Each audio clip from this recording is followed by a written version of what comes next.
안녕하세요. 다원에서 생명과학을 담당하고 있는 허정아 강사입니다. 지금부터 이번 양정고등학교 중간고사 분석을 같이 한번 해보도록 하겠습니다. 이번 양정고등학교 같은 경우는요, 지금 굉장히 문제가 어려웠어요. 예, 지금 굉장히 문제가 어려웠는데, 객관식이 24문항이었고요. 그리고 서술형이 6문항이어서 총 30문항이 나왔는데, 킬러 문항이 굉장히 많이 나왔던 걸 볼 수가 있거든요. 이번 출제된 문항을 잠깐만 분석을 한번 해보면, 객관식이 난이도가 전반적으로 많이 높았어요. 그리고 50분 수업에, 50분 시험에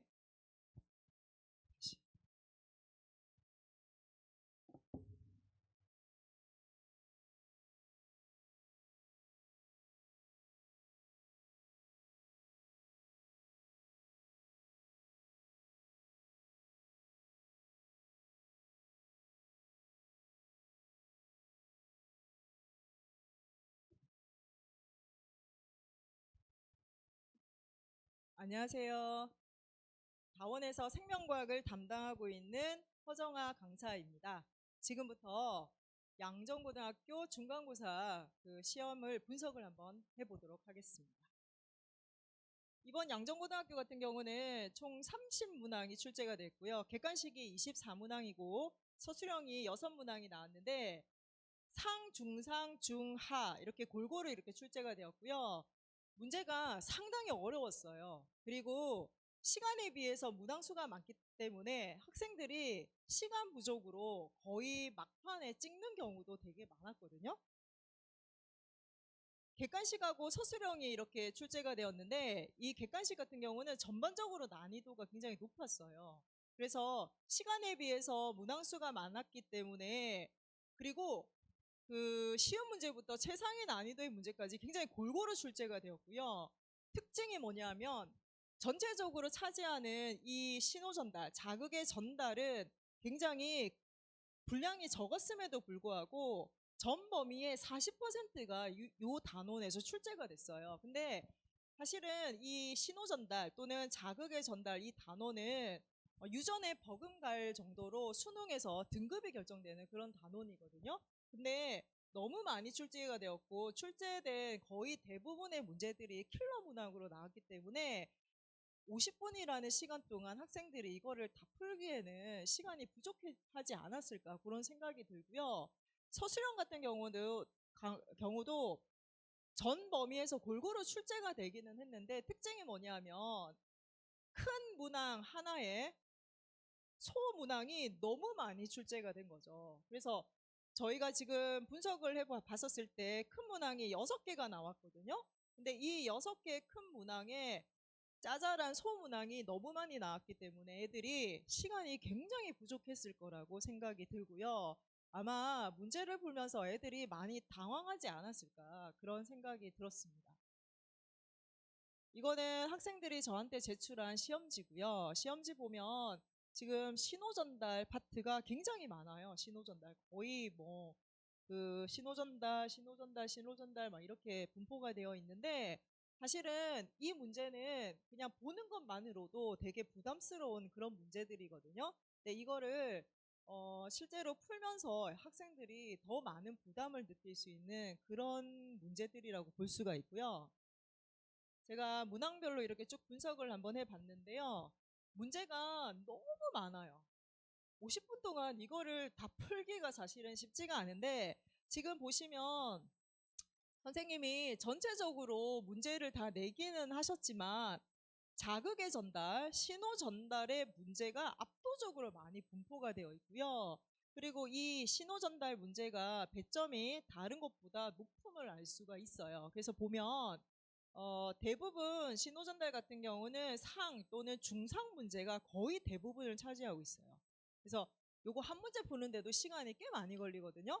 근데 꽤 많이 걸리는 이 단원을 거의 40%나 내셨기 때문에 애들이 문제를 풀면서 울지 않았을까, 그리고 시험이 끝났을 때도 울지 않았을까 그런 생각도 들거든요.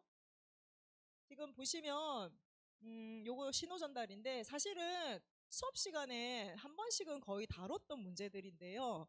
보시면 지금 총 7점밖에 안 되는데 지금 소단원, 짜잘한 문제가 4개가 있는 거예요. 그러니까는 시간이 부족한 거죠. 그리고 이쪽에는 저희가 수업 시간에 풀었던 유사 문제를 제가 붙여놓기는 했거든요.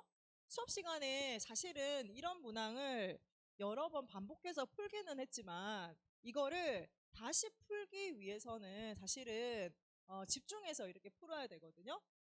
그렇기 때문에 이게 한 번에 이렇게 풀리는 그런 문제들이 아니기 때문에 시간 소비가 되게 많이 드는 거를 볼 수가 있어요.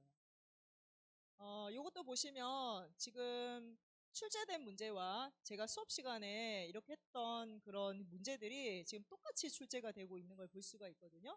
그래서 수업 시간에 줬던 프린트 또는 컨텐츠 안에 대부분의 문제가 수록이 되어 있는 거는 맞아요. 그래서 제가 그 학생들한테 줬던 문제를 꼼꼼하게 풀었던 학생들은 한 번 정도는 거의 다 다뤘다라고 볼 수가 있는데 문제는 뭐냐면 문항수가 너무 많았던 거예요.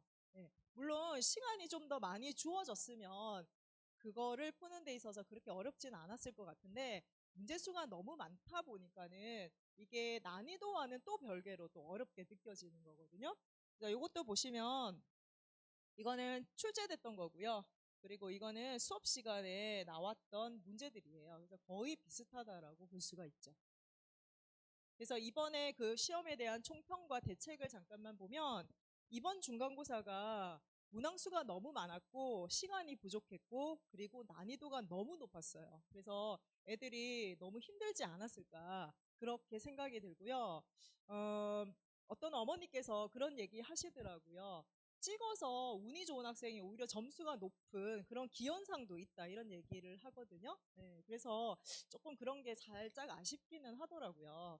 그래서 그 시험에 나왔던 문제들은 사실은 이 목동이나 강남 같은 경우는 기존에 출제됐던 그 기출 문제와 그리고 EBS 교재가 굉장히 중요하거든요. 사실은 그 유형에서 크게 벗어나지 않는데 이번에도 마찬가지로 그 유형에서는 벗어나지는 않았어요. 다만 거듭 얘기하지만 수에 비해서 시간이 부족했다라는 그래서 애들이 어려워했다는 그런 결론을 내릴 수가 있습니다. 따라서 이번 중간고사를 경험 삼아서 기말은 좀 더 철저하게 준비를 해야겠다. 그런 생각이 들고요. 이번 기말고사는 이번 주 토요일 날 6시 30분에서 9시 30분 이렇게 개강이 되고요. 저희 수업 같은 경우는 별도의 클리닉이 진행이 되거든요.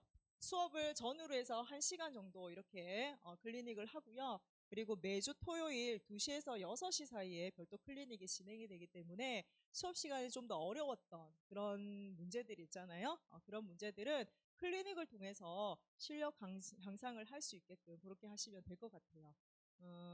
그리고 클리닉이 아니더라도 문자나 카톡을 통해서 학생들한테 언제나 도움을 주려고 노력을 하고 있기 때문에 기말도 학생들하고 좋은 호흡을 맞춰서 할 수 있도록 그렇게 노력을 하겠습니다.